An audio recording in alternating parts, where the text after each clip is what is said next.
मंदोदरी कैसे बनी थी अप्सरा से रावण की पत्नी? माता पार्वती ने उसे क्यों दिए थे श्राप? नमस्कार, आप सभी के हिंदी कहानी में स्वागत है। वीडियो को लाइक करिए, चैनल को सब्सक्राइब करिए, प्यारा सा कमेंट करिए। रामायण में मंदोदरी एक ऐसा किरदार है जिसके बारे में लोगों को न केवल जानने की दिलचस्पी होती है बल्कि जिससे कईयों को सहानुभूति भी होती है। मंदोदरी को रामायण में रावण जैसे क्रूर नहीं बताया गया है, जिस कारण लोगों की राय उसके बारे में अलग है। लेकिन बहुत से लोग ये नहीं जानते कि मंदोदरी कौन थी, उसका जीवन कैसा था और वो रावण की पत्नी कैसे बनी। तो आइए जानते हैं इसके आगे की कहानी को। हिंदू पुराणों में मंदोदरी के बारे में एक बेहद दिलचस्प पौराणिक कथा वर्णित है, जो बताती है कि मंदोदरी का जीवन एक साधारण अप्सरा के रूप में शुरू हुआ था, लेकिन महान असुर रावण की पत्नी बनकर एक मंजिल तक पहुंचा। माता पार्वती ने दिया मधुरा को मेढक बनने का श्राप। इस कथा के अनुसार मधुरा नाम के एक अप्सरा थी जो माता पार्वती की बहुत बड़ी भक्त थी। एक दिन मधुरा माता पार्वती से मिलने कैलाश पर्वत पर पहुंची, लेकिन माता पार्वती वहां नहीं थी। मधुरा वहां माता पार्वती का इंतजार करने लगी, लेकिन तभी उनकी नजर महादेव पर पड़ी। महादेव को देख वह उन पर मोहित हो गई और एक अप्सरा होने के कारण उनको आकर्षित करने में लग गई। कुछ समय बाद जब माता पार्वती वहीं पहुंची तो मधुरा की इस हरकत को देखकर वह बहुत गुस्से में आकर माता पार्वती ने मधुरा को मेढक बनने का श्राप दे दिया और कुएं में 12 सालों तक रहने को कहा। भगवान शिव को मधुरा के लिए देवी पार्वती का क्रोध बहुत अधिक लगा।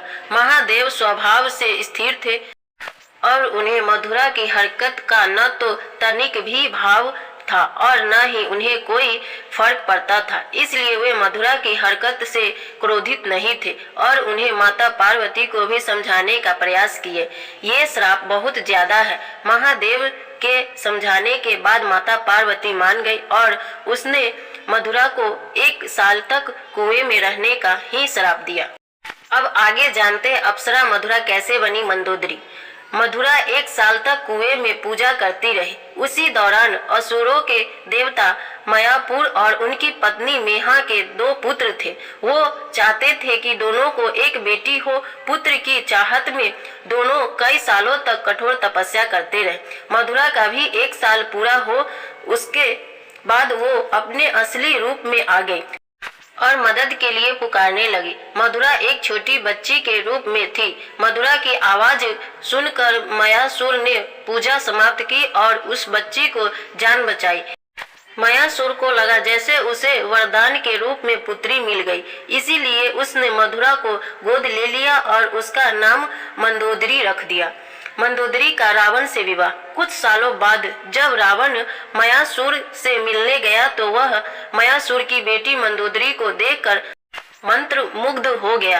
रावण ने मायासुर से कहा कि उसे मंदोदरी पसंद है और वो मंदोदरी के साथ विवाह करना चाहता है।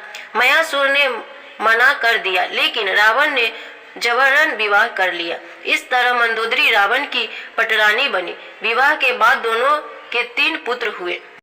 मंदोदरी बहुत ही समझदार और ज्ञानी थी। वह रावण को सदा अच्छी सलाह देती थी और कहा जाता है कि अपनी पति के मनोरंजन के लिए उसी ने शतरंज के खेल का प्रस्ताव किया था। जब रावण ने माता सीता का अपहरण किया था तो मंदोदरी को पता था कि रावण बहुत अहंकारी है और वो जिस मार्ग पर चल रहा है उस विनाश निश्चित है। मंदोदरी ने रावण को भगवान राम की पत्नी माता सीता को वापस भेजने को भी कहा था, लेकिन रावण ने माना कर दिया।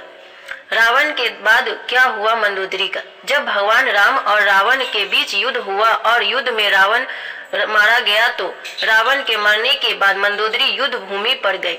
वह रावण के कुल और लंका का विनाश देखकर अत्यंत दुखी हुई। युद्ध के बाद भगवान राम ने लंका का राजपाट विभीषण को सौंप दिया। भगवान राम ने मंदोदरी को सुझाव दिया कि वह विभीषण से विवाह कर ले, लेकिन उसके बाद मंदोदरी न खुद को महल में कैद कर लिया था। काफी समय तक मंदोदरी ने किसी से कोई संपर्क नहीं रखा। कहते हैं कि लंका की भलाई के लिए मंदोदरी ने विभीषण से शादी करना स्वीकार किया।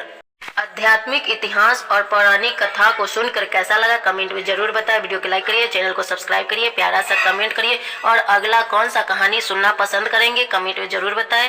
धन्यवाद।